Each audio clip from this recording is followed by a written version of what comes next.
Okay, so second episode of Danny Hudson Uncensored, Unscripted, Unedited. Yeah, I love it. I mean, might as well. That's how we should live.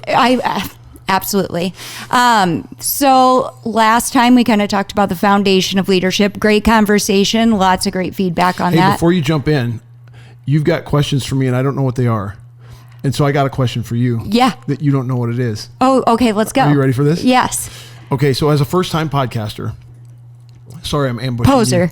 you. Yeah, no, as a first-time podcaster, last week's episode, I've done a lot of podcasting. People can see it at ccpodcast.com. If you're like me, you're super critical of your content. Mm-hmm. You probably watched it a couple times at least and kind of poured through it. Not really. No? Not really. So what I was going to say is what did you learn after one episode? Like what is your... So the takeaways. Yeah. I had several. I'm a very, I reflect everything. And so I actually am more about the experience of the actual podcast than going and being super critical. I listened to it a couple of times, but not, zoned in. I had it in the background. Okay. Is what I did love was the reflection part of it after. So we talked about some things that just randomly came up, right? Yeah.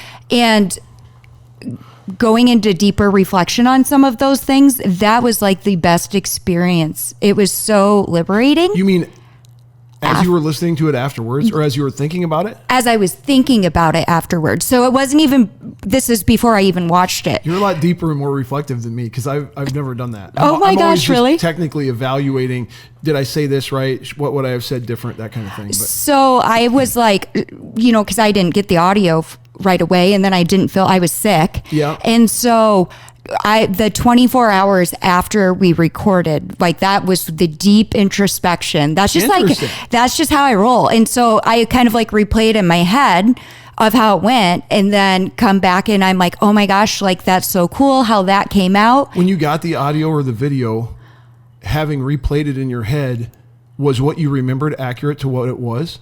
Yes. For the most part.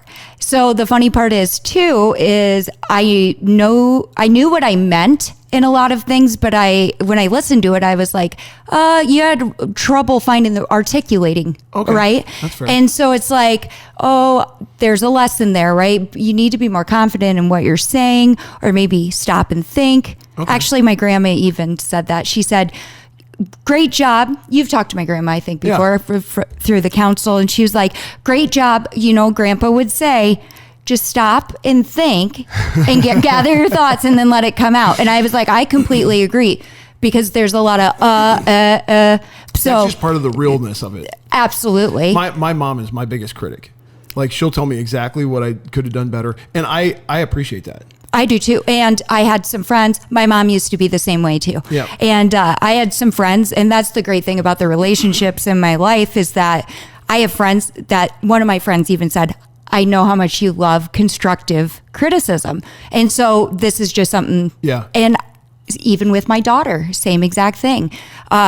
They tell me things because they know I want to be better. Yeah. But yes, so it was a really great experience. Actually, one of the things I was reflecting on that I wish I'd have been more clear about, one of your questions last time was about why am I the way I am? And I talked about the family I was raised in and all that. But what you're talking about, what I'm talking about, having critics in our family who love us, being around that helps you realize that hard conversations or criticism aren't all bad. And so you gain a confidence, even though it doesn't maybe feel good. It's somebody close to you says you shouldn't have done this, you should have done that. It's ew, that maybe kind of pricks you a little bit. But you realize that's out of love. Yeah, that's out of love and right. Growth, Yeah. And so, anyway, sorry to hijack the beginning of your No, podcast. I'm glad that you asked because I'm a reflective person. I think that's very important. And it goes with the realness of who I am. And, another thing, I was talking with a friend that I said, after we got done, I don't care if nobody sees it ever. And I mean, obviously I want people to, but yeah. The feeling that I had after it was worth it. Was so worth it. It was what I needed. So, great experience again. And it's good too to have somebody that knows what they're doing to start. The most recent, I haven't looked a ton. I'm not watching it way closely, but that last episode has like 400 some views. I think it's 500. That's amazing. Yeah. I mean, for your first time, that is a testament to your relationships and kind of maybe the respect that people have for you. They're interested in what you're doing. Well, I don't know if it's I don't know if it's that necessarily. I think that people are interested because they know that things have gone down, and they just kind of want to hear perspective because they want information. Because and we'll kind of get into it. I think people jump to conclusions. They know something's wrong and they hear different things. They put it together. And so I think the reason why people were drawn to it is because, oh, wait a minute. Yeah. What is this about? Maybe we'll get some clear, information. Yep. So I did also have some people that are not from Hudson because, I happen to know a lot of people, which is funny because I've never lived outside of Hudson. And I just naturally network, I guess. Yeah. And so some people were like, well, wait a minute, what happened in Hudson? Yeah. Where did this all start? And so I was like, Stay tuned. Yeah, that makes sense. And so for the people that aren't from Hudson, just to kind of take a step back here from the beginning, which this has been a learning curve for everybody. I was going to my office one day on a Friday, and we don't work, or I didn't work Fridays. And I'm walking in and somebody came to the door and was like, will you sign this petition? And mind you, I work for the newspaper, right? And so I should be in the loop. And I was like, petition? So anyways, I figured I'll read what it says kind of. Subject was urgent financial crisis in Hudson. I wanted to bring to your attention a serious financial situation unfolding in the city of Hudson. According to reports, the city appears to be nearly broke, with rumors circulating that only $10,000 remains in all its accounts with no reserves. If this is true, then how did this happen? On February 20th, 2025, the city council voted on a $350,000 loan. For what reason? Additionally, Hudson is repeatedly facing a staggering $1.6 million shortfall for the fiscal year 26 budget. Given these alarming figures, it's become apparent that severe financial mismanagement may be at play. This situation demands transparency and accountability on behalf of the taxpayers. I urge you to sign the petition to present to the city of Hudson and allow us to audit the city's financials with Rob Sand's office. Taxpayers have been kept in the dark for too long about what has been going on behind the scenes, and we need to shed light on the potential financial crisis in Hudson. So I was like, what? So take a step back here, just because I think it's important to mention, public notices how tax dollars are spent are, put in the newspaper. And actually there was they were threatening to take that away from newspapers a few years ago. And I actually lobbied that law. I contacted Derek Wolf and was like, hey, our representative, I was like, hey, I don't know what needs to be done, but this is so important. If they were to take this out of newspapers, how tax dollars are spent, that is a threat to us all. And I mean, it's so important. We're a third-party watchdog for government accountability. And so, that law, they got that all switched around, bipartisan deal, and it actually helped, newspapers. Fast forward to this situation, I was like, oh my gosh, I knew that law was important. Now I'm like, oh gosh, it's really important. So all of a sudden there's all this buzz going around in Hudson and everybody's freaking out, right? And then we go to the city council meeting looking for answers. So going back, you obviously were behind the scenes and part of this, so you tell me your side on that. Yeah. That's the reason I was chuckling when you were reading that. Is just like, I can't believe that first petition just kind of lays out the situation for people who are seeing this for the first time. It's like, what in the world is going on? So you found out, I don't know how long afterwards, after I found out, but that was a few days, if not a week or two downstream from when I found out. Before I go into any of this, I want to say, I don't know what we're going to get into during this. And I just want to put a couple disclaimers on anything I say. Number one, my goal in doing this is to be totally transparent and honest with what I think I know. And I'm not trying to be evasive in any way, but there's a chance I only have one guy's perspective on all this. And so there's a chance that things that we talk about, I might have some details wrong. And so I would just encourage people who are listening or yourself to double check that. I'm not going to purposely misspeak or be misleading, but don't just take what I say as gospel truth because I'm one guy. That's been quite a while ago, and I've got a bunch of other stuff going on, and so it isn't always top of mind. The second thing I would say is, again, I don't know where you're going here, but I would expect that some of my answers to your questions might mention certain individuals. Council members, staff people around the city of Hudson. I have no personal beef with anyone. I consider myself pretty easy to get along with.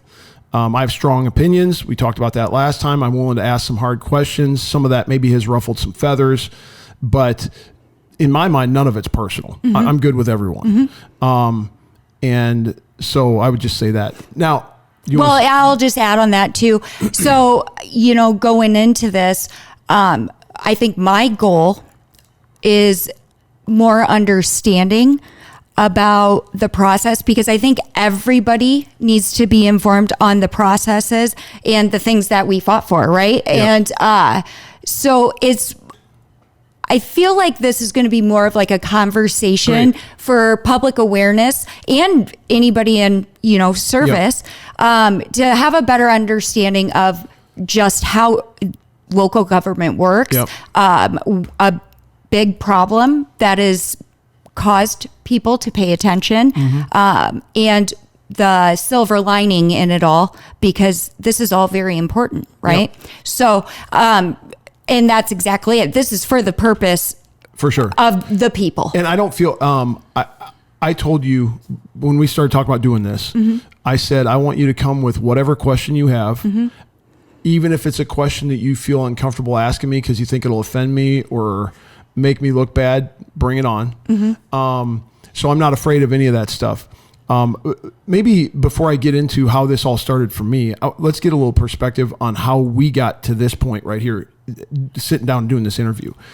I remember, I'll just start answering your question. I coached basketball at Cedar Ridge Christian School. Actually, last year it was Waterloo Christian School. And so it was over at Walnut Ridge Baptist Church on the corner of Amesboro and Ridgeway. And I don't remember what day it was, but we had a home game that night. And I was dressed in my coaching attire. And I remember specifically, I was walking from the hallway to the stage. We had this janky gym with a rubber floor, and it had a stage. Thank God we're out of there. Come see us at Cedar Ridge, the old Cedar Falls High School. It's going to be way better.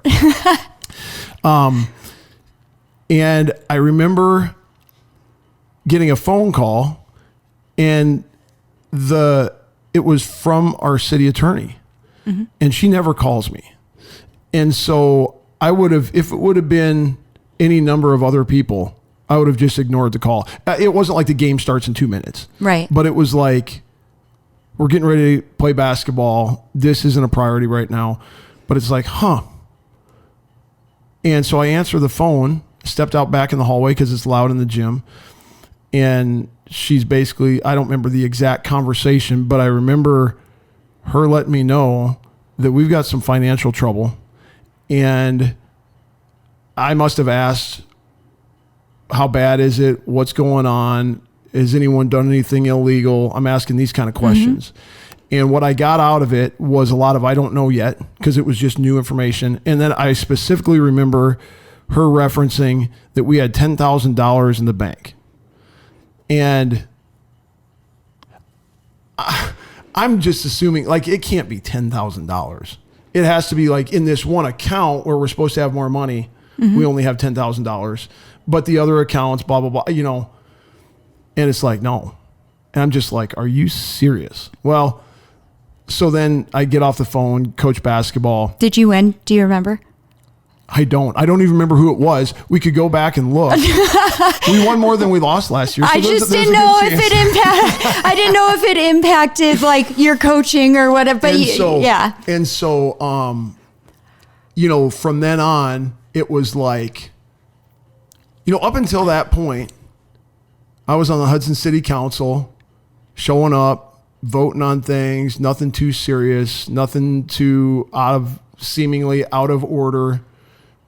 Not a lot of thought or brain power, you know, spent on that role. You were just doing what Dan Brope said. You show up to your meetings, you know. Without alcohol in my breath. Yes. And all of a sudden, then I'm like, okay, this is gonna start to get interesting. And I don't remember exactly how it played out after that. Obviously, a series of calls, meetings. It was evident. I remember when that petition was presented to the council. The date's probably on there. It's in the public record. But I remember, you know, there were a couple meetings as this became public where the council chambers were packed to the gills and people were upset. They wanted answers. They assumed that there had been some illegal wrongdoing. They had all kinds of rumors and theories about what that might be. That there were, I think, 3 or 5 hypotheses that were kind of all over the map. And then I remember, so fast forward to the middle of March. This was sometime in February. Yep. The middle of March, I am in Las Vegas with some of my buddies. We go every year to watch the first weekend of March Madness, college and high school buddies. And I remember stepping out of the place where we were watching games to get on a phone call with a handful of people. And one of the things I was really pressing on that phone call is we have got to be more transparent. Because there's all these rumors flying around. And from what I saw, most of them were invalid. But there's this problem.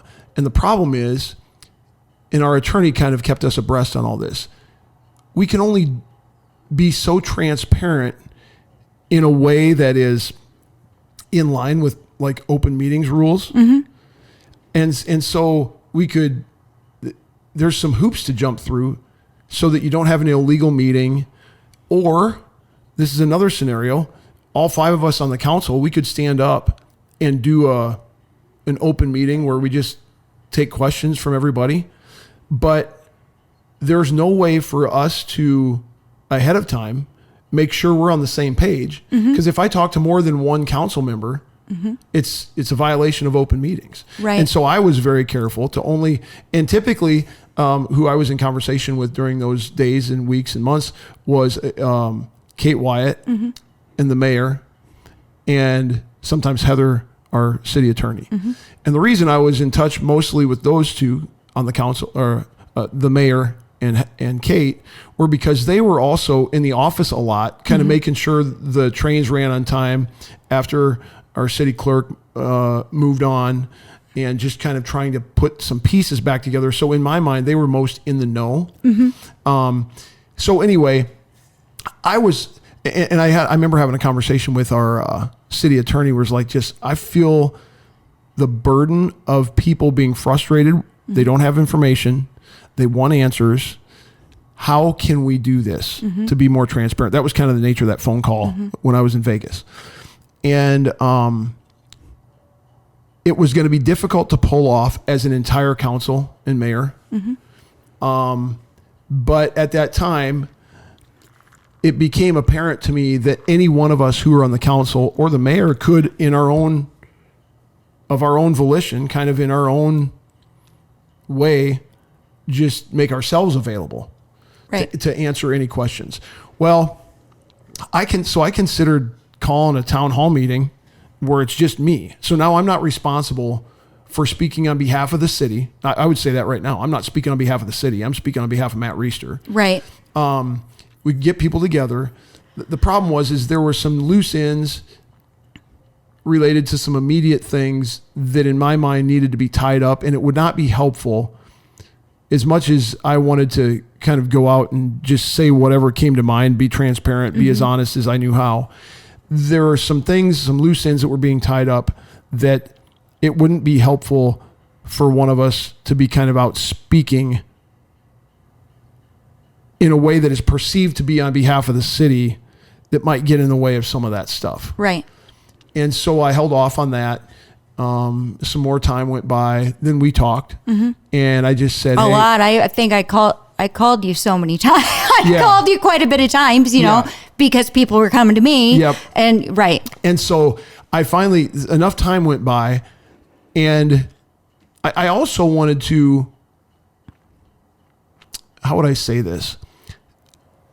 I knew that as soon as somebody stuck their head up and said, "Hey, I'll do the town hall meeting, or I'll be the guy that the kind of expose or the tell all." I mean, not that there's any kind of expose or in a bad sense of the word. I'll be the one who sits down and answers all the questions. I knew that it was going to maybe make some other council members or the mayor feel like, and none of them said this to me, but I just kind of had the intuitive sense that if I were to do that, it's kind of like, oh, here comes the teacher's pet, the guy who's just trying to get in good favor with the citizens and tell all, while the rest of us, haven't done that. So I wanted enough time to go by, and I didn't speak to any of them about my considering doing this. I wanted enough time to go by to give them a fair opportunity to do this first. In some ways, I still view myself a little bit as an outsider. I wasn't born and raised in Hudson. My kids go to school at home. They don't go to school in Hudson. So we're not, I'm not, I don't think, one of the first people who citizens of Hudson would look to get answers about this stuff. Because I'm, you know what I mean? I live out here in the northern tier. Absolutely. I'm not from the time I was born tied in the way some of them are. I don't live in town, like downtown. I don't, you know what I'm saying? I do, which is in my, like, what the thought that comes to mind with that for me though is that's actually great to have is somebody on, you know what I mean? Yeah. So like the connections. Yeah. As far as, because you have closer relationships elsewhere, but the, people that are, all representatives that are council members that do live in town, there's just a different connection there, right? So I do want to say that's like a trump card that you have, like, or a plus, that you are outside looking in. I don't know how to evaluate that, but that is what it is. And it's one of the reasons that I was slow to do this. The way that I operate in my life, in my family, in all the other stuff I'm involved with, if there's an issue that needs to be talked about, let's put it on the table and talk about it right now. There's no reason to delay, and let's have it out. In this case, I was more hesitant, which is why I would say it took so much time. I mean, February is 8 months ago now, 9 months, whatever it is. It took so much time for me to get to the point where we're sitting down. One of the reasons was, like I said, early on, I didn't want to disrupt some things that needed to get ironed out. And then later on, I wanted to give my colleagues a fair chance to do this first, because I thought it might be better received or more appropriate from one of them rather than me. And this is no discredit to them, I'm not criticizing them. None of them obviously saw fit to reach out to you and offer this.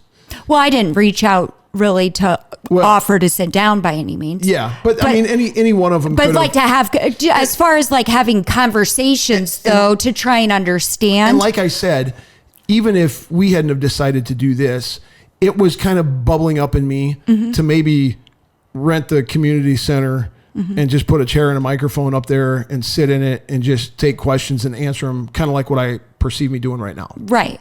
100%. Well, and I think with that,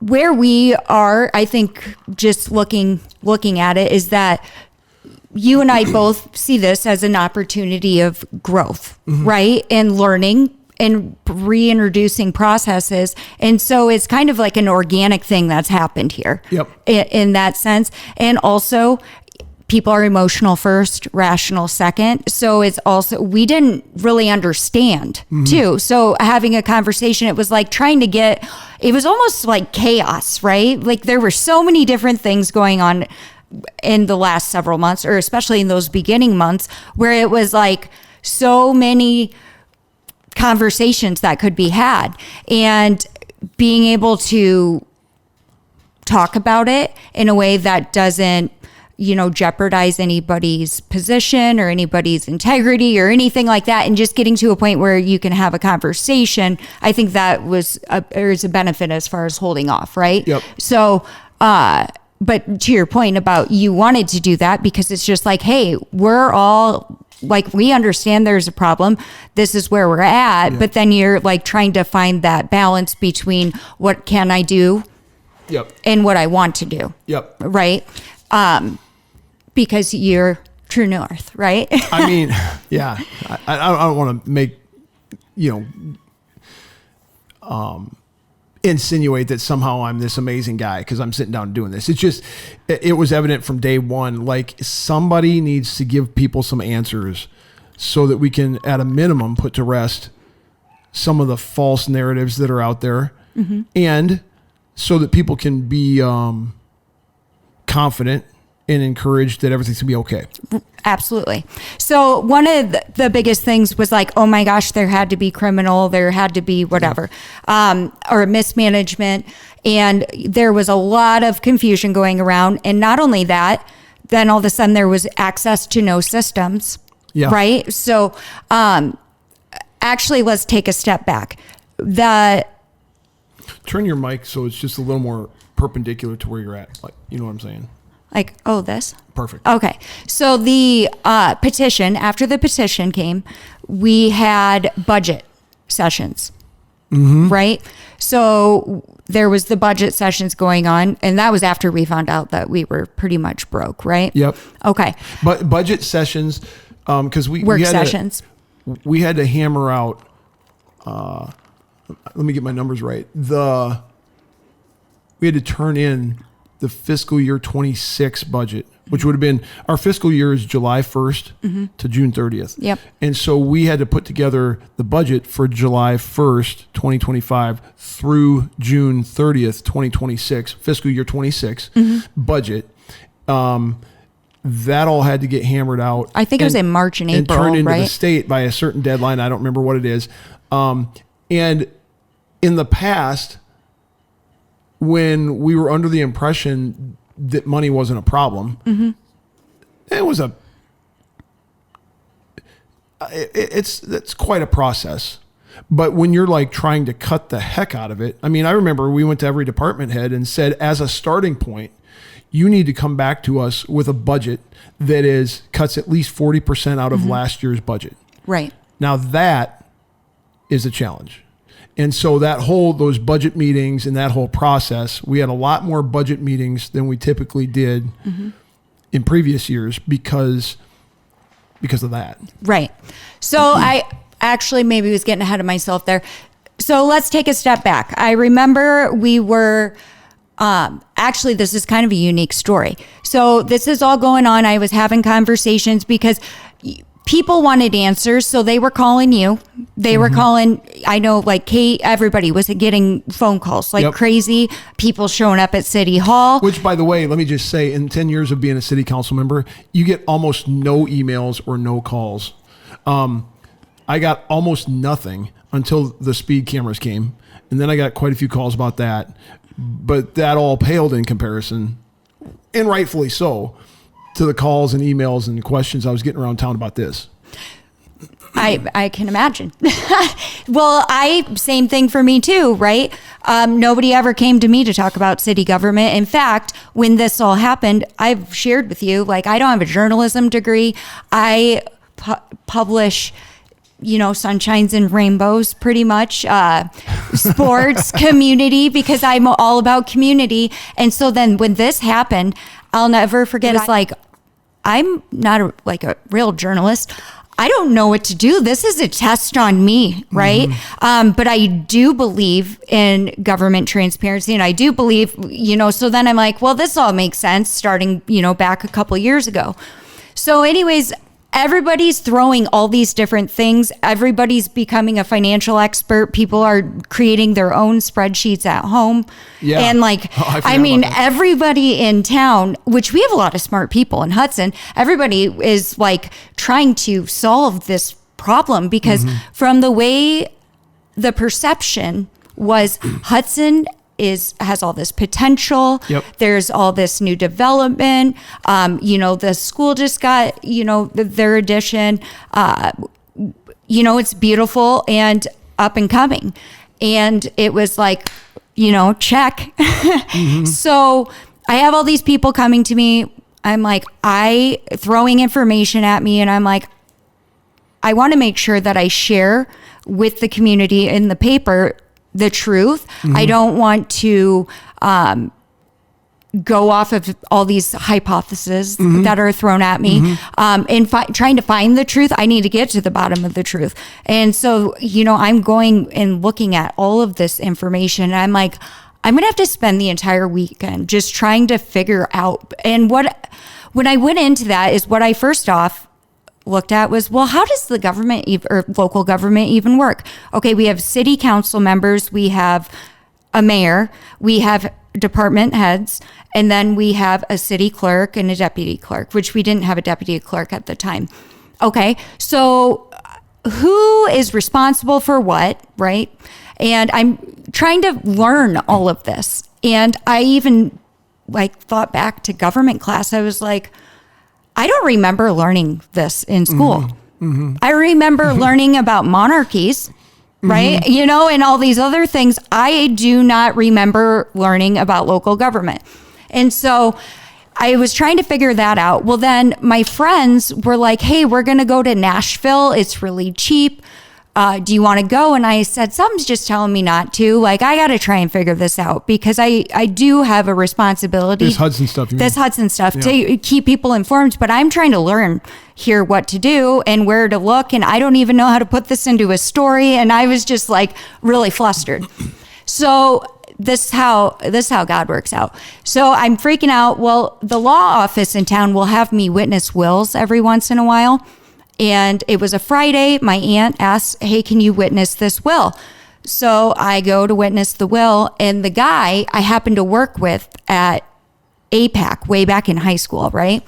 And I was like, oh, you live in Hudson? I didn't know you lived in Hudson. What a small world. What do you do? Oh, I'm a financial analyst or something. I was like, oh, crazy. Well, then he brings up the Hudson situation. And I think it was my aunt was like, yeah, what's your take on it then? And he was kind of sharing some of the stuff that he, looked at when he was looking at it. And I said, I feel like I'm going in circles. I don't understand. I don't know what to do. And he said, if I were you, the first thing I would do is review the audits the last couple of years. That should tell you what you need to know. And so I was like,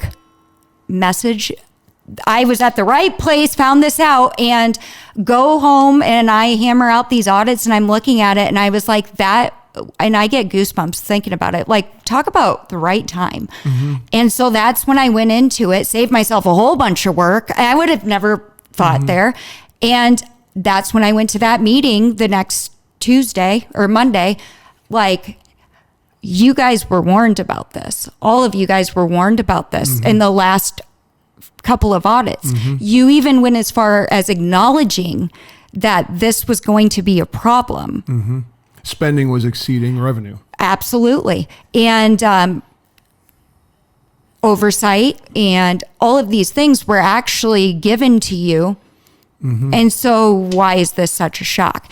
And I remember after that, people were like, whoa, that was great. And I was like, I wasn't doing it for any sort of, hand clap or whatever. Mm-hmm. I'm like, this is a problem. And I don't want to say I fault you, but it was a big, big wake up call. Like, nobody's paying attention. But then adding on to that, I do understand the roles and responsibility of this entire process. And that is, it is the citizens' job to make sure that they are in the loop. It is the city council's job.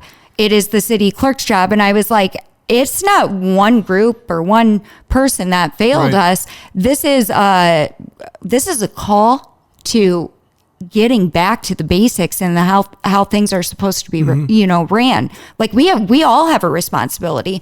And so that audit though, that was just, it was crazy to me. In what way? It was crazy to me because everybody's like, well, we thought we had all this money, whatever. And then it was like, well, you didn't, and you were warned about it. Mm-hmm. So did nobody read the audit findings? So it was just crazy to me because it was like flagged and warned. Mm-hmm. And so I just was like, this goes to show there's no financial outlook, financial planning. Is there an Excel spreadsheet that forecasts? Are we forecasting? Are we planning? Mm-hmm. All of these things that you want to make sure your tax dollars are going to, that it's being handled responsibly. Yeah. So that's kind of where it was like, boom. And then there was the budget sessions. Yeah. So that's just kind of, those audits were really telling. So, before I respond to any of that, do you want to ask specific questions related to that? And I mean, because any response I have right now is going to be just kind of shotgunned all over the place. Mm-hmm. I don't know if you want to give me any direction. How do you understand, like with the audit findings? Yep. Who's responsible for that? I mean, so here's, I agree that, and I've said this from day one, that every city council member bears a decent amount of the responsibility for this. Mm-hmm. Number one, we voted for, I'll just tell you, like, I voted for renovating City Hall to the tune of $500,000 or $700,000. I don't know what the final number was. It was a big number. I voted for a police car that I would not have voted for if I'd have known what condition we were in. And I voted for these things. So who's ultimately responsible for overspending? Well, the city council, because we vote for spending. Mm-hmm. And I'm not trying to scapegoat anyone here. And I take the responsibility that is due me.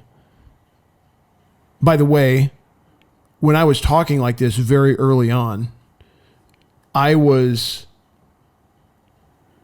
how would I say? I was coached, and I'm not going to get into who or what or any of that, but I was coached to steer clear of taking too much of the responsibility.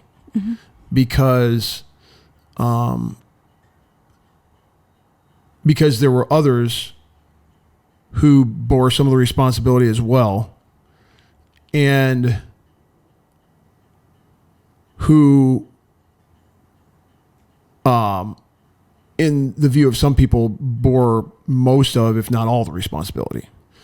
So, and I can see why they thought that. Mm-hmm. And I agree that others bore responsibility too. You're the first one, by the way, who connected the dots for me to the citizens having responsibility. Mm-hmm. And I don't want to lay this. I mean, we're the ones in the seats. We're the ones taking the votes. And so I don't want to say, oh, the citizens of Hudson, this is on you too. That seems a little bit blame shifty to me. But I will say this, going back to our conversation last time, in the first two terms that I was written in to the city council, and the reason I was written in is because no one wanted to run. Mm-hmm. And so there's just this general, and I don't think it's unique to Hudson. I think this is just, it's everywhere. It's everywhere. There's this general apathy toward what's going on. And so what you end up getting is people, not necessarily the most, the people who are going to pour over everything in detail, the people who are going to because it's like, well, no one wants to run. They're lucky that I'm even here so they can even have a meeting. That's been a little bit of my attitude in the past. And so that's a little bit of like, if you don't pay attention in a representative government as a citizen, and if you don't weigh in at a minimum with your vote, and maybe more than that, maybe by running for council so that there are choices. I mean, we have choices with this upcoming election. I know. I'm so excited. It's good. I'm so excited about that. And honestly, just the fact that there are choices inherently brings accountability and forces everyone to kind of raise their game a little bit. Because if I'm going to put my name up for election, which, by the way, I'm not up for election right now, so I can talk about this a little bit more objectively. But if I'm going to throw my name in the hat, I better put some thought into how I would govern, how I would vote. I better pay attention to some of the information that I get, the details. I better, educate myself on what's going on a little bit. That's all very good. So just even there being competition, instead of, hey, Matt, there's nobody running, can we write you in? That's a positive. But so I'm getting to. Well, can I add on that really fast too? I think it's important to say, this is why I look at this as things happen for a reason or area of opportunity, though, because one of our mayor candidates spoke to us at the Chamber of Commerce meeting, and he said, I never thought about it until people approached me. And I think this has been one of those experiences where people, and including myself until I got, into the role that I am, people don't even pay attention to election, or they didn't pay attention to election, or they don't understand how everything works again. And so with this, it's like this brings people back to, who would be a good candidate? And there's people actually involved again, or paying attention, or knowing that they do have a voice, or that they do have influence, or whatever. So that's kind of what I mean by the people's responsibility. It's their responsibility to stay involved, to pay attention, but also to run or be a part of something. But some people don't, just because they never considered it. And so that's why I think these talks are important. So that way people want to be involved or pay attention, because had this not happened, and, we just continued going the way we did, obviously with 10,000, we wouldn't have gone far. But these problems, if we don't bring awareness to other cities, if we don't bring awareness to this, things could get even more far gone for other people. And so that's why I think it's important to bring awareness to the fact that everybody plays a role. So that was a long answer, but I'm not trying to dodge your question, which was basically, did you read the audit and how did this get missed? I didn't read the audit. And let me just say that years ago, and you hear this all the time, but I don't even remember what the bill was, but Congress was trying to pass this bill in the middle of the night at the end of the session, but right before Christmas or Thanksgiving or something like this. And it was like a 1,200 or 1,400 page bill. I mean, we're talking like this thick. And some discerning politician, I think I know who it was, but I'm not going to say it because I might be wrong. She said, we need to pass the bill so we can find out what's in it. Remember that? Maybe you don't remember that. I don't. I do remember it being crazy. And so it got absolutely, and this happens this hasn't just been once, but I remember this specific time. And so what she got caught saying was, number one, I haven't read the bill. And then she said, we need to pass the bill so we can see what's in it. Well, this is a 1,200 page bill. And I vehemently disagree with this person's politics. I would vote against her every chance I had. but I understand that she shouldn't have said that. And it did reveal kind of how she handles bills. But when you're talking about, now it's city council, we don't have this. But when you're talking about a 1,200 or 1,400 page bill, I'm sorry, there's no congressperson in DC who's reading that.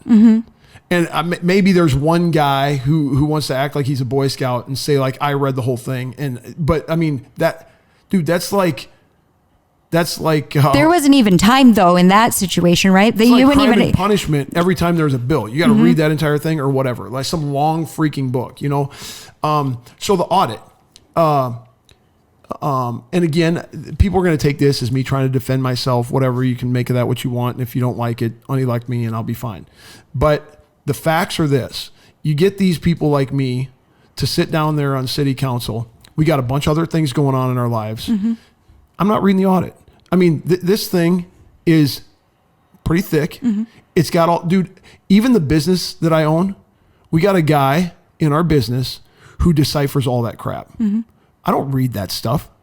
Because I'm not trying to say like, oh, I mean, I'm sure people don't like to hear that, but I don't have a law degree. I can't decipher this stuff. I'm not a financial expert.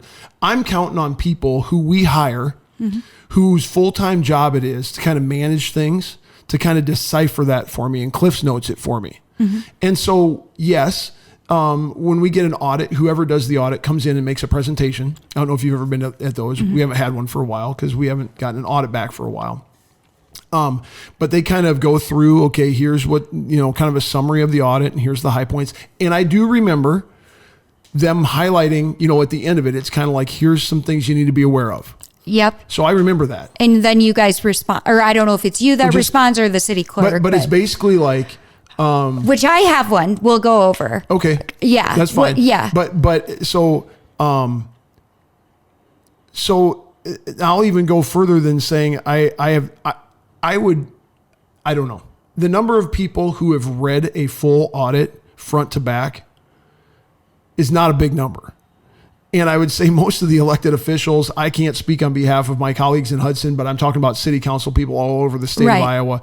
Very few of them, I would bet, have actually read the audit. Now, here's another thing, is this is where I got, at least early on in this process, this is where I felt like I failed the city of Hudson the most.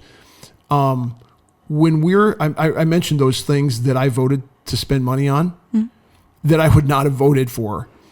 Why did I vote for him? I'm the guy, and you could go back and check the tape. I'm always, and I kind of have a reputation down there of being the guy who's always kind of like, where's this money going to come from? Do we have the money to do this? I'm constantly asking those questions. And I had been prior to this whole thing going down. Where's the money going to, so this $500,000, $700,000 for a city hall remodel. And the answer that I got when I would ask, where's this money coming from on any number of things, because if we don't have the money, like none of us up there, I mean, if you put everyone on a spectrum, and I know that city council is nonpartisan, the mayor is nonpartisan. So I mean, not Democrat, not Republican, it's nonpartisan. But if you put all five of us on the council on a spectrum of liberal to conservative, we'd be in different places. I'd be over here on the conservative side. Not one of us wants to spend money we don't have. Even the most liberal person on our council, whoever that might be. Same with the mayor. Same with the city clerk. No one wants to do that. And I don't think anyone would sign off on that. And part of that is we all have enough of a kind of a small town Midwestern values outlook. Like, you don't spend money you don't have. You know, I think everyone's on that same page. Are you sure? Because I feel like people spend money like crazy anymore, and I'm just like, yes, that's true. Credit card debt is an all-time high. Yeah, you're probably right. But one thing I would just say about that this reminds me of is, and I think this would be a commonly held philosophy. I might have personally a greater tolerance for debt or spending money I don't have personally in my own life, as might other people in the council or other people in these seats. But when it comes to spending public money, taxpayer money, even though I might have a tolerance for it individually, I have to have a different philosophy when I'm thinking about how I spend other people's money. You know what I mean? And I think that that's generally a widely held perspective. Anyway, when I would ask the questions, so where's this money coming from? Do we have the money to do this? It would be just kind of like that. The answer that I would get back, it was always one of three things. Number one, it's in the budget. which I came to find out that did not mean what I thought it meant. Number two, we can move it over from reserves. Oh, so there's money in reserves. If we move it over, we got enough in reserves to pay for this. We can move it over from reserves. Number three, this is pretty rare, but once in a while, there was a grant that was out there. Some, Blackhawk Gaming had a grant for this that was going to help pay for it, or some federal grant for some whatever. But the answer that was conveyed, as I understood it, the answer to my question. Now, what was I asking? I was asking, do we have the money to pay for this? But that was the question behind my question. But the words that I used weren't maybe necessarily that precise. It was, can we pay for this, or where's the money coming from, or something like that. And so what I learned the hard way, what we all learned the hard way, is that when the answer comes back and says it's in the budget, that doesn't necessarily mean that the money's in the bank. That just means it's on paper. Now, every one of us, 5 out of 5 of us, would say that we missed that. Here's the negligent part.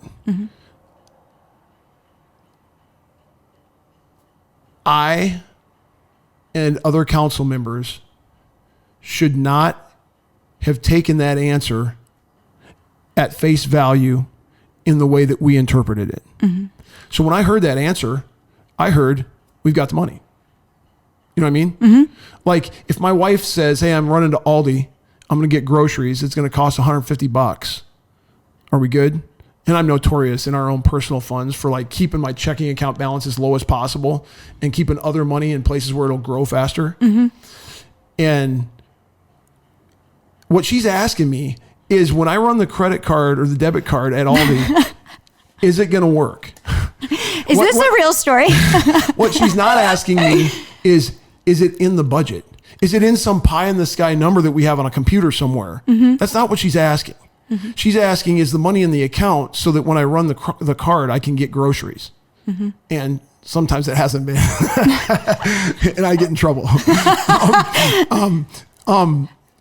And so what's my fault? My fault is when I heard those answers, it's in the budget, or we can move it over from reserves, or we're getting a grant or something like that.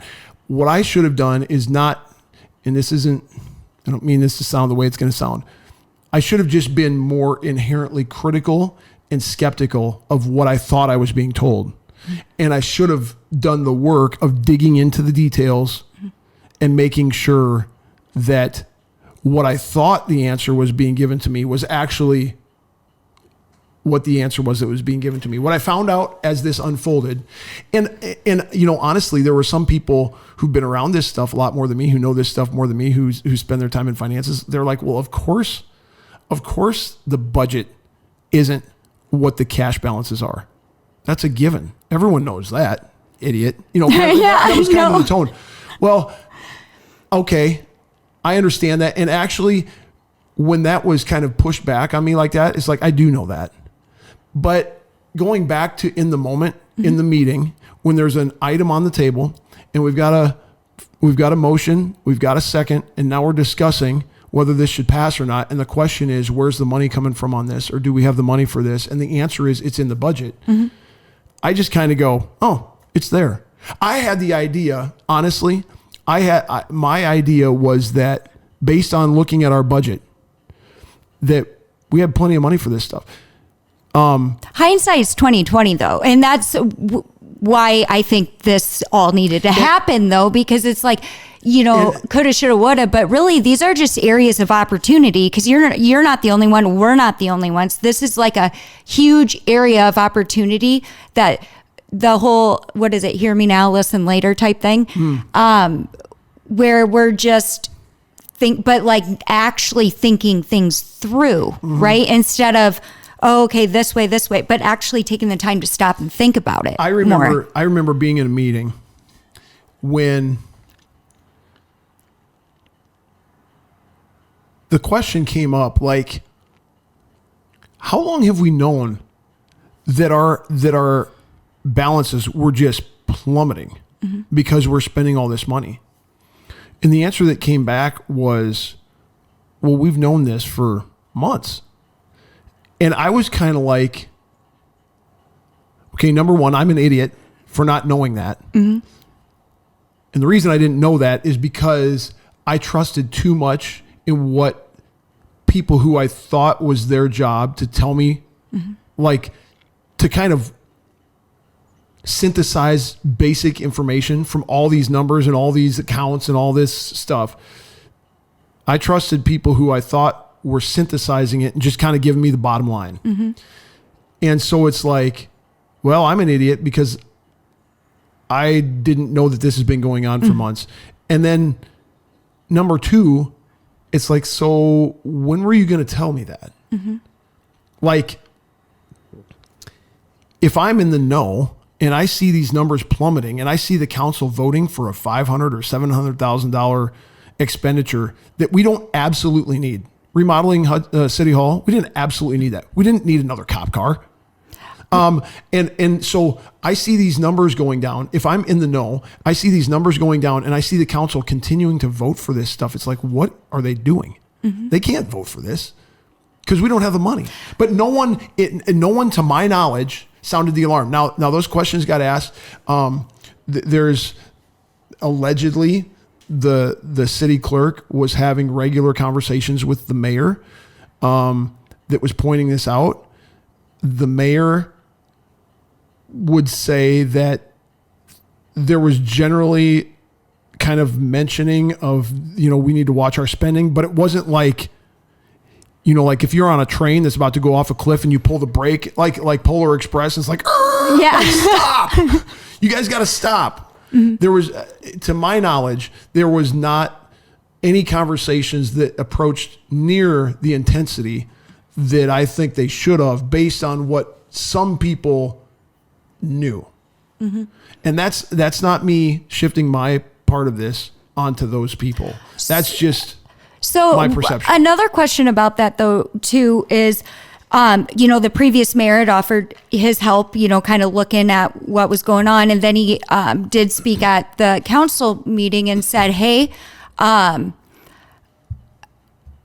we should have bonded, or I should have said that reserves doesn't mean cash doesn't, or however that went. Reserves doesn't mean cash on hand. Yes. And so then, one of the big questions for me was like, if that were the case, even previously, when the police or HMEU sold that building. Yep. Hudson Municipal Electric Utility. And the city, and then there was a bunch of business owners too that were bidding on this building. And so I was kind of confused. Like, if you knew you had an issue, then why were you bidding on this?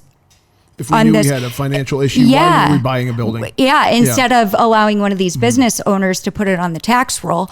And so then I'm like, well, at that point in time, did we know? I don't know. And so, but I would just generally say this. You mentioned, and this is so okay. And I want you to ask all your questions, and so I may be jumping out of line. Yeah, I think I am too, but that's okay. But so we borrowed that $350,000 to basically get us through, I think, 30 or 45 days of things that needed to get paid for, and then we also bonded for 3 point something million to kind of backfill. And one of the things that was said during that process, which I want to just clarify my position on, and I think this is a position of everyone on the council, although I'm not speaking for them. One of the justifications for bonding for that much money was, well, if we would have all been more aware of our financial situation back here, we would have bonded for those projects rather than just paid for them out of our cash balances. So in other words, let's take the City Hall project. If we were going to if we knew what situation we were in, and bonded for it, you wouldn't have. We would have bonded $500,000 to $700,000 to pay for that out of a bond. That would have been a totally appropriate way to use bonding, which is true, rather than paid for it out of cash, and those cash balances got depleted because we didn't do that. And so now we're going to do what we would have done back there, which is bond for the money. The only thing I say to that is, well, that's actually not true, because there's no chance anybody. I would have voted for that knowing the condition. I wouldn't have voted to bond for something that we don't absolutely need. City update. That we don't have cash for. So I get the premise of what they were saying. We didn't bond back here. We paid cash balances. So we're going to retroactively bond up here to pay for that stuff. But there's stuff that we are paying for back here that we would not have paid for because we wouldn't have voted for it if we'd have known what real situation we were in. Or if guys like me who didn't pore over every little detail and who weren't skeptical enough of the answers in the moment that I was giving about the money's in the budget, given that the money is in the budget, if we'd have been more diligent, we would have seen that we have no business spending that money. And I can tell you with great confidence, if I would have known, even if I was the only one who knew, back then, this cop car, this update, this whatever the expenses are that we signed off on that we shouldn't have, I would have raised hell like nobody has ever seen.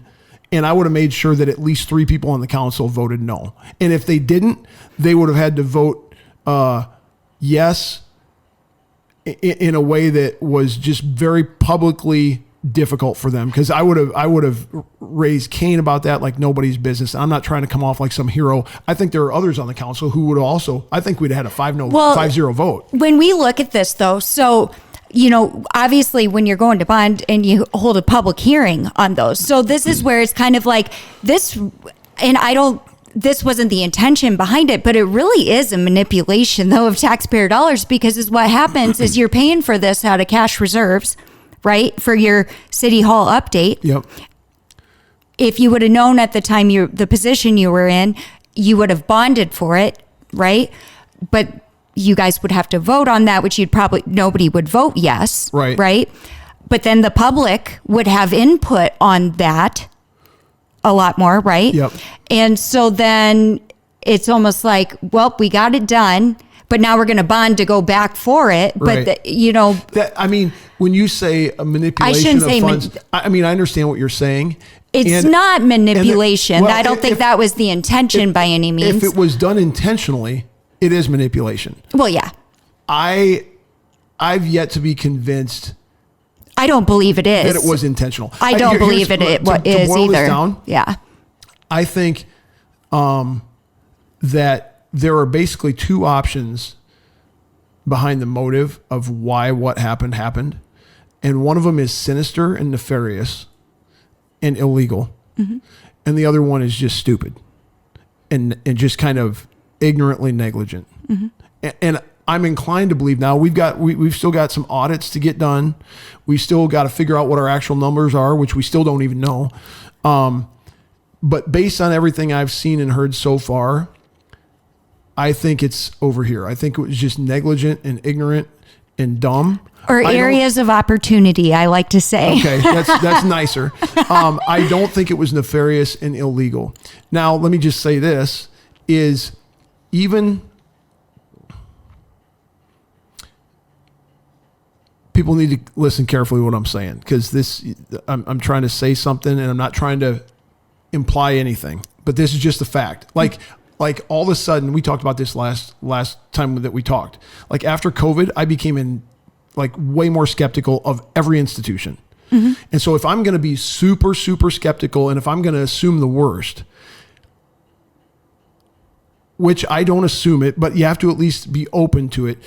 On this nefarious, illegal side, even if the audits come back clean, which I expect them to, there are plausible explanations for things being done in a nefarious way that will never be known because they were off the books of the city of Hudson and they were behind closed doors. And I don't think that happened. But just because audits come back clean doesn't give us 100% certainty that nothing nefarious was done. 100%. Data manipulation's easy, right? right? Let me just say this. I'm increasingly certain that it wasn't any of that. Right. I'm increasingly certain that it was just negligence, lack of clear communication and understanding, lack of due diligence, lack of just kind of a conglomeration of innocent mistakes that ended up being a big problem. I agree with you. And I think like language interpretation or, this is what I say, and this is what I mean, but you took it a completely different way, which I've really come to learn that in multiple areas of my life. Like that happens more times where you say something, I take it one way. And I feel like me personally, and anybody who knows me would probably agree, I take things in a different way more times than not, like more than the normal person, which is good, right? Because you always have to have somebody with a different way of looking at Lens, things. yeah. And so it's just the way my brain works. But again, comes back to this is an area of opportunity for everybody involved to bring us back. So I did want to pull this up as far as like the who's responsible for what when it comes to these audits, right? So the entity, city council, primary responsibility to read and act on findings, mayor, oversee implementation of recommendations, city clerk maintains records, executes, assists auditors. State auditor's office, oversight in legal compliance. The public, entitled to transparency, can advocate for follow-up. Where are you getting all this? I don't disagree. Some research that I did online. I don't disagree with it. So this is just what I pulled up, and I was like, okay, well, that makes sense. So basically, it is everybody's responsibility, right? Well, then a big thing for me was with these audits, which I think a lot of people don't know. You haven't, or with the audits, like your yearly audits, right? So let me just say this.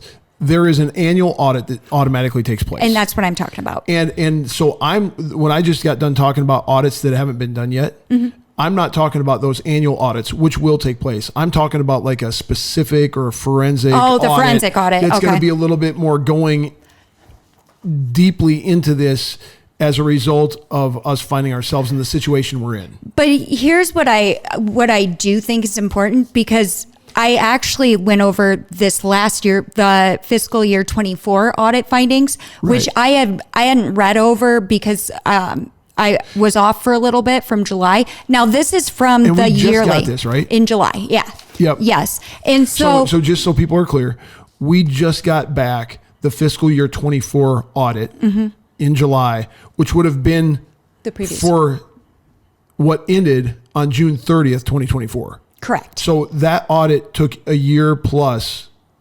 Correct. To get back to us. So when I had went to the council and went over the audit findings, that was 22, 23. Okay. When I was like, you guys were warned about this, whatever.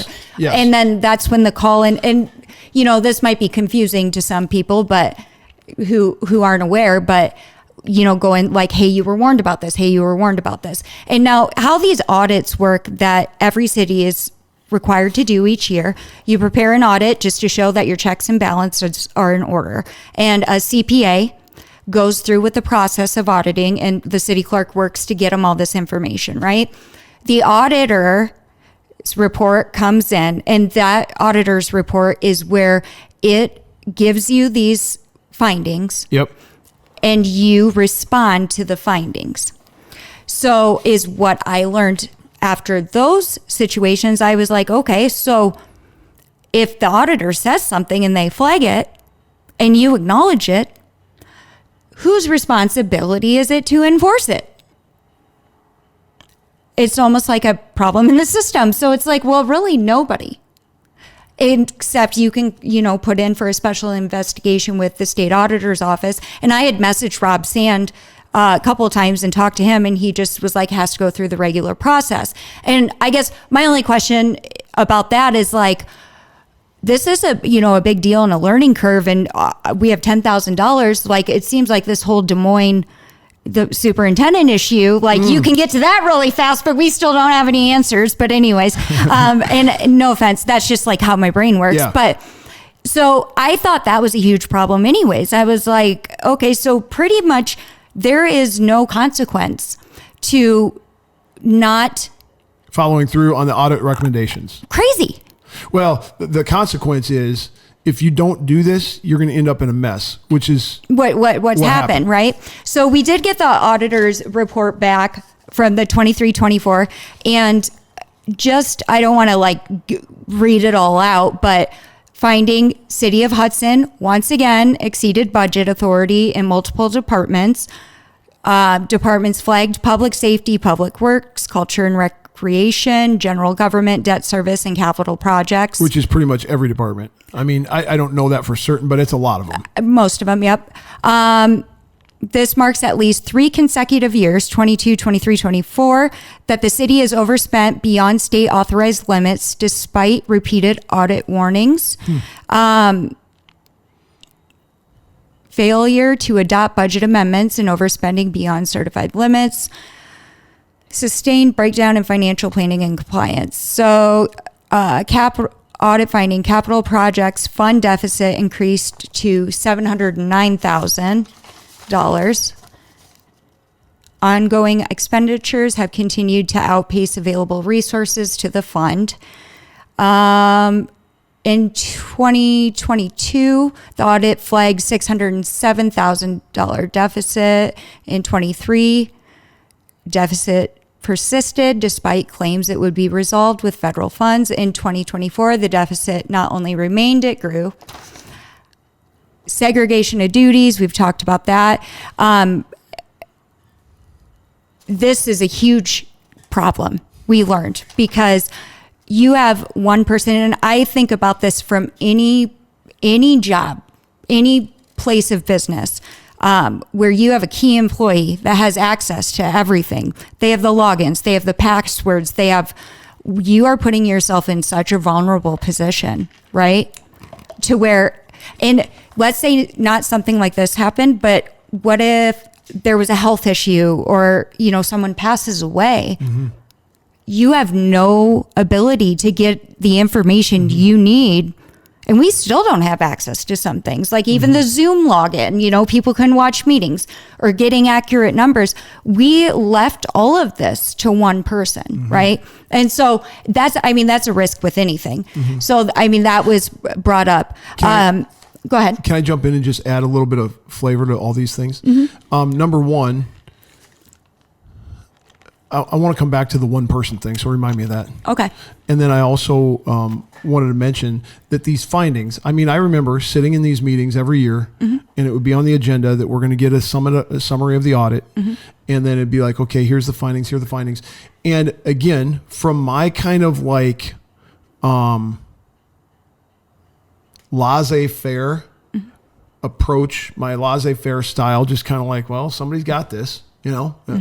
I remember, at different times when it talked about budget shortfalls or these things that you just read, there were always, and I can't even name, I don't think, I might be able to name one, but there were always answers to that made me go, oh, it's not a problem. One of them, and I don't know all the details about this, but there was some money that was supposed to come in for a bike trail project, federal money, hundreds of thousands of dollars. That I think one of the times when it came back and said you're upside down at the end of the year, it's like, oh, but that bike money is going to come in. I don't remember. I could imagine, although I don't specifically remember this, I could imagine one of the responses to like, oh, the HMEU sale money is going to come in.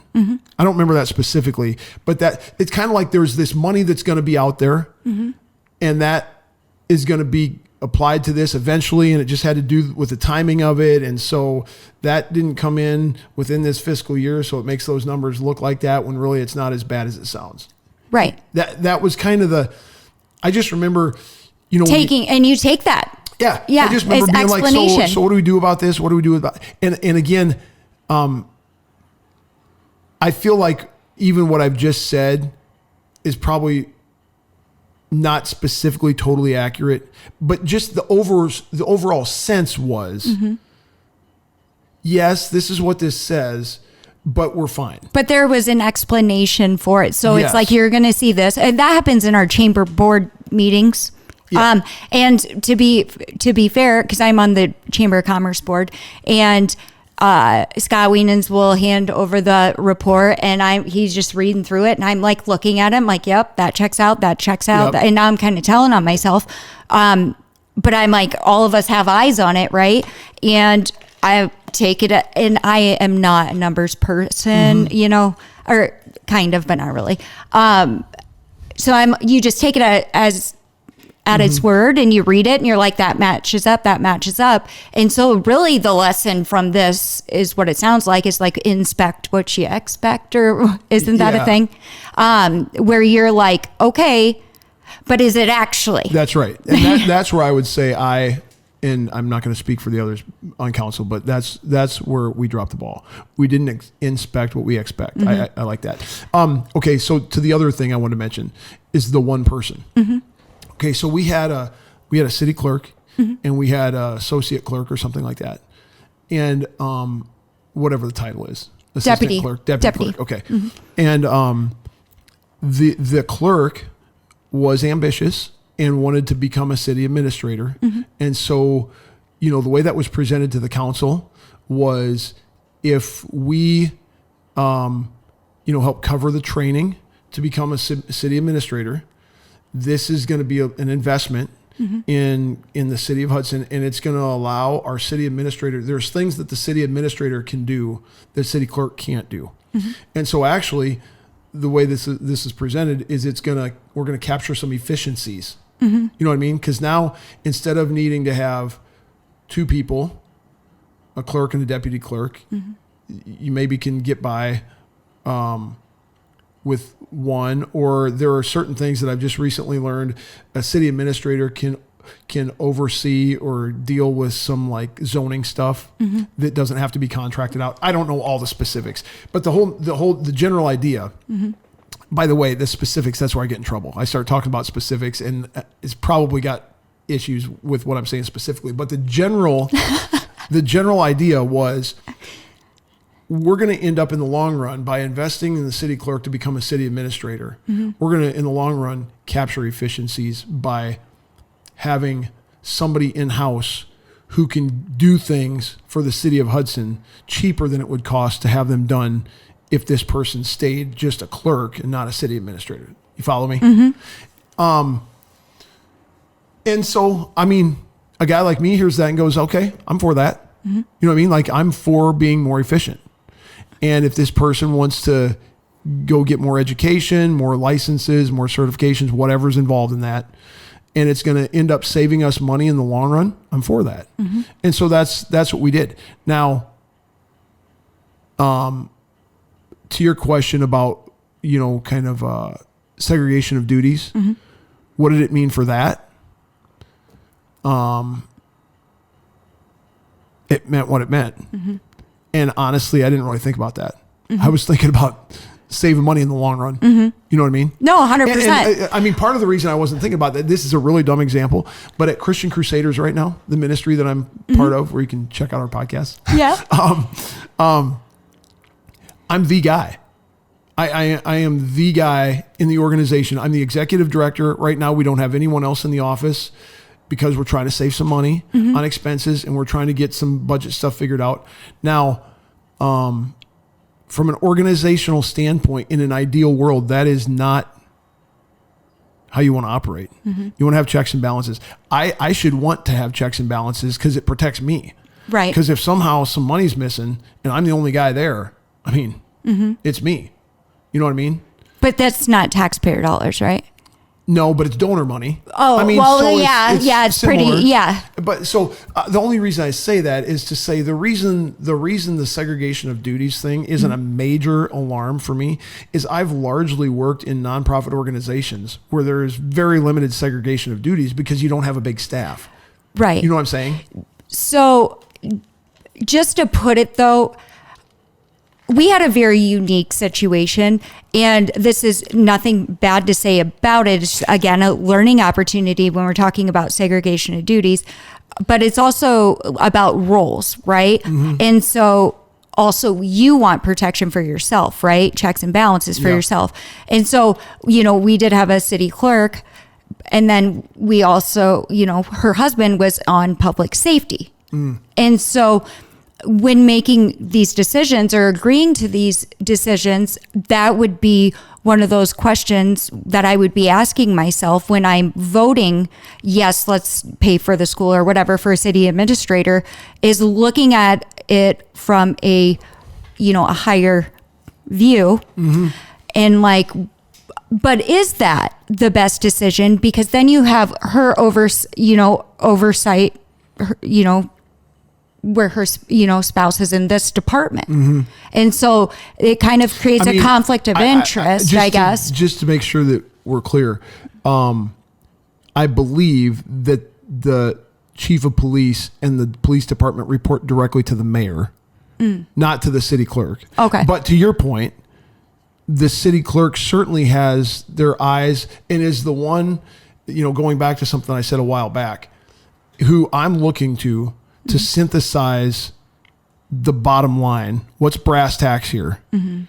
So that we don't end up in a minefield financially. The city clerk is the one who's certainly in the seat to do that. And that includes having eyes on, in the case that you referenced, the police department and all that. And library, all of them. All of them.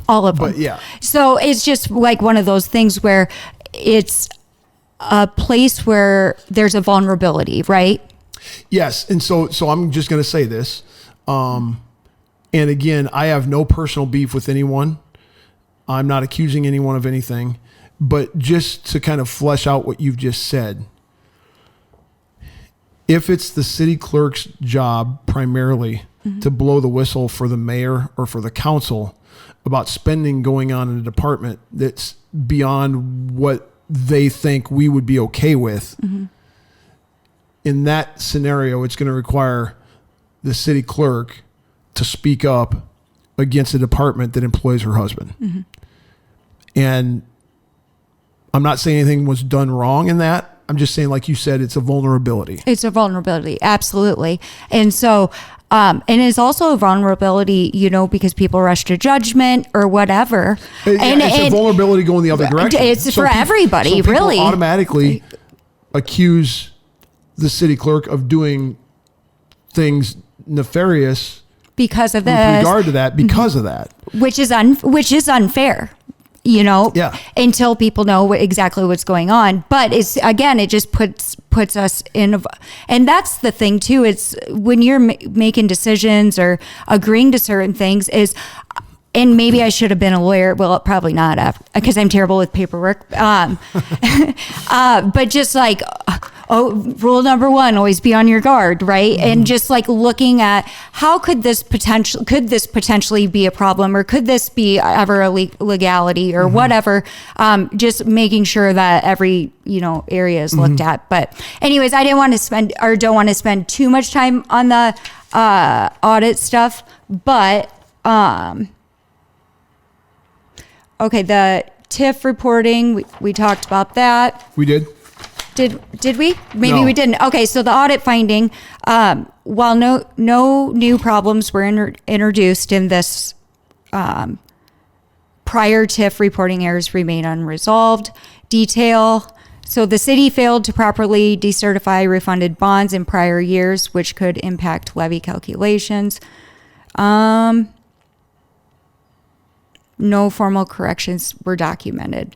It says both the fiscal year 22 and 23 audits flag this issue. No formal corrections have been documented.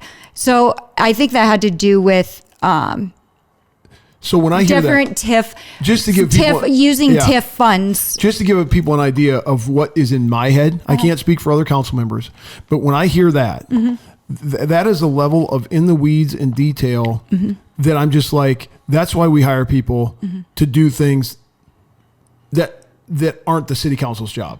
Like, so when I hear that, I'm like, You'd have to go back and play the tape. But I might, in a meeting like that, they read that, and I might say, and I'm certainly thinking, if I don't say it out loud, I might be thinking, so that's going to get all sorted out, right? And then the answer is like, yeah, that'll be sorted out. And then we're on to the next thing, and I don't think about it again. Like, right. You know what I'm saying? Mm-hmm. Like, 100%. that's just not, in no way, and this could be wrong, but in no way, when I hear that, am I like, oh, I'm going to have to get, roll my sleeves up and get involved with this TIF, blah, blah, blah, whatever it is.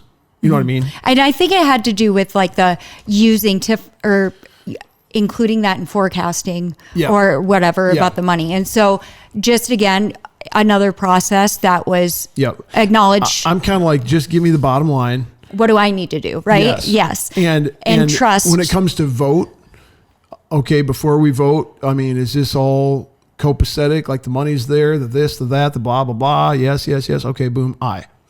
You know what I mean? Mm-hmm. Which is, like I said, a little laissez-faire, and that's, I'll accept that. Part of the responsibility that I bear. So the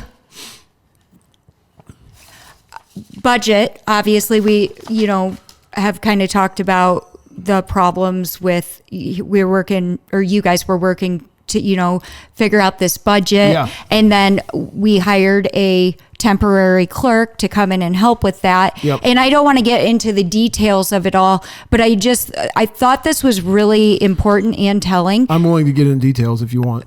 Well, I don't have the numbers here. I just know that from my experience, we were both there. So obviously I publish budgets in the paper. Yep. And so, we're getting ready to pass this budget. And again, people were reaching out to me like, why is this? Why is that? And I went and read a statement at that budget meeting because if that budget didn't get passed, you guys, or we would not receive state funding, right? Mm-hmm. And so anyways, the budget was at a deficit. And I went and read that statement about, why are we doing this again? Like, especially after what just happened. Why are we submitting a deficit budget when this is what got us in trouble? That's what these audit findings said. And I said in there, I just would hope that after what happened, that you would make sure to have your eyes on it and take your job more seriously, in a way is how I do. I worded it a little bit better, but, okay, cool. Which I understand we had to do it anyway, right? Yep. We had to get it through. But what really threw me off is when you guys went to vote for it. Yep. And one of the council members said, well, did somebody just read a statement referring to me that the budget, like we're still in the red? And everybody kind of like looked around, and another council member was like, Danny, where did you see that? And so then I'm sitting there like, maybe I read the county's budget. Did I read this? I felt sick. Like I just read this statement about this budget, and then I must have looked at the wrong budget. And I just was like, oh gosh, embarrassed. And some guy behind me tapped on my shoulder, was like, no, you're right. You were right. And I was like, it was in the paper. It's the budget you're passing. Like, what do you mean? Do you remember that? I vaguely remember that. And just let me give some context, and maybe they already know this from what you already said. Mm-hmm. So every year, the city has to submit a budget to the state. Mm-hmm. And if we don't, and I think the state legislature has kind of ramped up their requirements about this. No, you won't get paid. Recently. You will not get. If you don't submit it has to be balanced.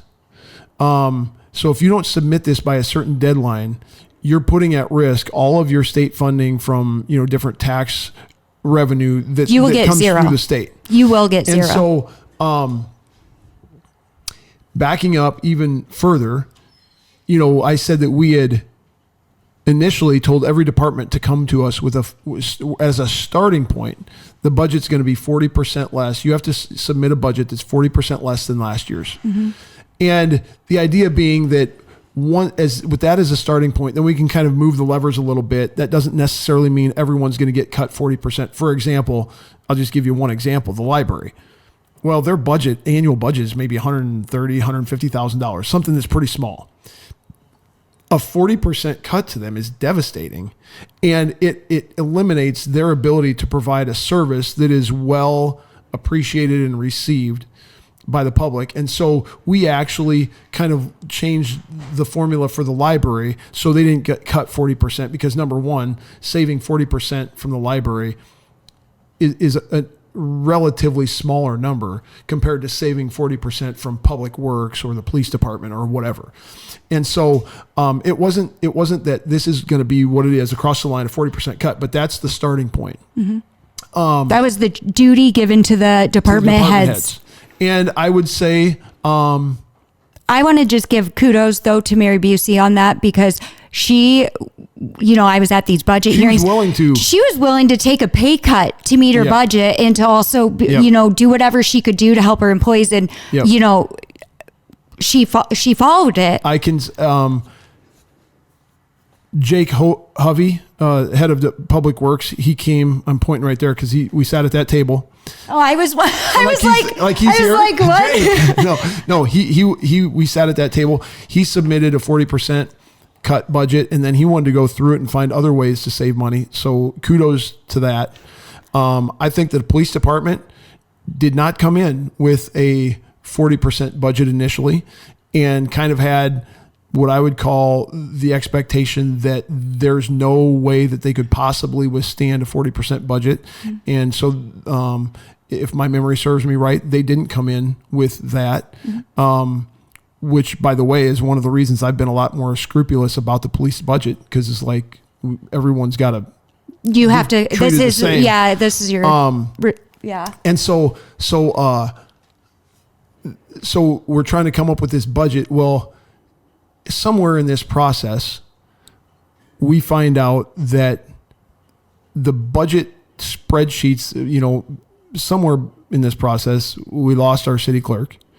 And then we're using the spreadsheets that were being used, and we're finding out that things don't. And your budget, the fire department's another one, right? Yeah, that falls under public safety. But your budget, the sheet you're looking at says this, and then somebody over there was like, my number doesn't show that. Everybody had a different spreadsheet. And so we're asking, like, what does this mean? Why don't these numbers add up? And they should, and they didn't. And my read on that is, if you've worked with Excel and you use formulas, and if you saw this thing, this was 11 by 17. I saw it. Like 30 pages or something like that. Mm-hmm. A lot of pages of just spreadsheet. And there's no way that any one person except Jesus Christ could manage that and not have a problem. Because, right. I don't know if you've worked with Excel or not, but these formulas, you copy and paste and this and that, and all it takes is just one, and it's done. Mm-hmm. And so we quickly found out, like, this makes no sense. We don't even know what real numbers are. And so we end up putting together the budget that we turned into the state because we needed something. Mm-hmm. But the understanding was that this budget we think is pretty close to what we expect the real numbers to be, but we actually have no idea what the real numbers are. And add to that the fact that this software, this financial accounting software that we use called GWorks, which I have a list of that. Which there is a version of GWorks that goes on your machine, like on the computer, like on your hard drive. And then there's another version of GWorks that is in the cloud. And I actually want to get to that here in a bit. We're going to talk about that. Why don't you finish your thought, if that's okay? That's just fine. Because I know we're going to get into that. So, the budget numbers, sorry. The cloud one is jacked. Mm-hmm. And it's like a nationwide problem that GWorks is having with all their clients, evidently. And so we literally do not know what the real numbers are. And as I sit here today, we still do not know what the real numbers are. Mm-hmm. But we submitted this budget, which was basically what we thought would be close to the state by the deadline, with the understanding that we could go back and amend it. Yes. Legally, we can do that. Yep. And so it's like, when we get all this sorted out. Happens all the time, actually. Yeah. When we get this sorted out, we'll go back and amend the budget that we submitted to the state, and it'll be based on actual real numbers because we'll have the real numbers. I think I remember you saying in the meeting when you voted no, right? You did vote no on passing that budget, or voted no on the budget, but you knew everybody else had voted Yes. And that had to do with position. Yeah. It's, I knew that if we voted no on that budget, we weren't going to get funding from the state. But I also knew, just because the order that the clerk called my name in, or whoever was calling the roll call, I think I was the fourth or the fifth voter, and we already had 3 votes. So I already knew it was going to pass. Right. So I voted no as kind of a protest, which is a little bit of a cop out, because I'm sure other people who were called earlier would have liked to have voted no, but they kind of couldn't, because they couldn't put the city in jeopardy of not receiving funds by not passing the budget. You could feel that. So if I would have been the deciding vote, just totally transparent, totally honest, I probably vote yes. Absolutely. Just because we're up against the wall and state funding depends on us passing this budget. But because it had already passed, I voted no as just a way to say, hey, to the public, like, we hear you, we've got major problems with this. And so I'm voting no. Well, and because nobody was ever voting no, right? First of all, like for anything, it seemed like, number one, but number two, the way I took it, it's a stamp, almost like a stamp, because you also stated you understood why everybody, and you could feel the other people, they didn't want to vote yes, but they knew they had to. And so I just don't want to portray it as like I'm some hero because I voted no. No, it was if not. I had been in their seat, I probably vote yes. You would have voted yes, absolutely. But you said you understood why, like you acknowledged all of this, what you're saying now in that meeting. But then you said, I also want to point out or have it on record that we're going to go back, though. We're going to amend this and we're going to do what we need to do to get this figured out. That's right. So, and it was just one of those things where it was a learning curve for all of us. Which we still have not done. Which I'm increasingly frustrated with, and no one is to blame. I'll just tell you that the clerk who we've got, the new clerk that we got to replace the former clerk, she's phenomenal. She's doing everything she can. Other people are doing everything they can to get to the bottom of this, to get these G-Works things fixed, to get the real numbers. And that, to anybody listening, that was the new clerk is actually who we temporarily hired.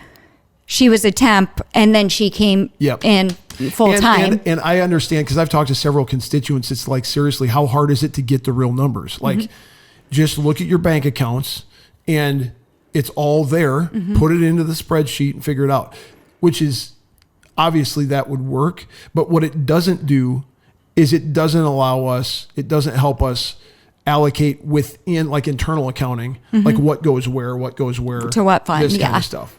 And again, now I've already said more than I'm qualified to say, just because I don't understand finances that well. But I'm under the impression that I know for a fact we don't have our real numbers.